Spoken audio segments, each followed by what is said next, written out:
বাজনা এবং আমাদের সব দিক দিয়ে যদি সংস্কৃতির যা আনুষঙ্গিক সব আছে, দেখবেন এর মধ্যে কাজ করারও প্রেরণা জাগে। একটা কিছু করি, ভালো একটা কিছু চিন্তা ভাবনা করি। তো এখন সেটা ফিরে এসছে। এখন এখানে যদি দেখা যায় যে একটা অস্থিরতার পরিবেশ, এখানে প্রত্যেকে ব্রেনের কাজ করবে, মস্তিষ্কের তো কাজই হবে না, সুস্থ চিন্তাধারাই হবে না।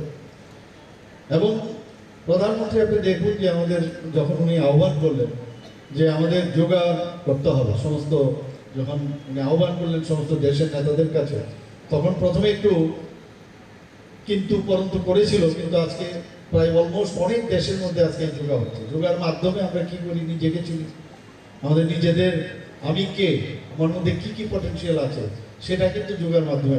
তো এটাও আমি বলবো যে শুধুমাত্র গান বাজনা করলাম, কবিতা আবৃত্তি পাঠ করলাম, এটা কিন্তু আমাদের সংস্কৃতি না। এর মধ্যেও কিন্তু সংস্কৃতির এইগুলোও কিন্তু আনুষঙ্গিক সব। আমি বলবো খেলাধুলাও যদি আপনারা করেন, এটাও সংস্কৃতির মধ্যেই পড়ে। তো সব মিলে টিলে একাকার হয়ে যদি আমরা এই ত্রিপুরাকে এক ত্রিপুরা, শ্রেষ্ঠ ত্রিপুরা, এক ভারত শ্রেষ্ঠ ভারত, G20-তে আমিও গিয়েছি সেখানে। তো একটা মনে হচ্ছে যে হাব অফ দ্য, এখানে আপনারা আজকে হাব বানাচ্ছেন, তার আমরা হাবের আজকে এখানে এই ট্যুরিজম এবং আমাদের কালচারের যেখানে হাব আমরা তৈরি করছি। G20-তে কি সেরকমই মনে হয়েছে যে সমস্ত 20টা দেশের প্রধানরা যখন আসলেন, মনে হচ্ছে সারা পৃথিবী পুজো হয় সেখানে চলে এসছেন। তো সেখানে গিয়ে প্রধানমন্ত্রীকে দেখে সবাই স্যালুট করছে। তো এরকম একটা অবস্থার মধ্যে আমাদেরও সেইভাবে কাজ করা উচিত। এবং আমার অত্যন্ত ভালো লাগছে যে এখানে 1.61 একর আছে এখানে।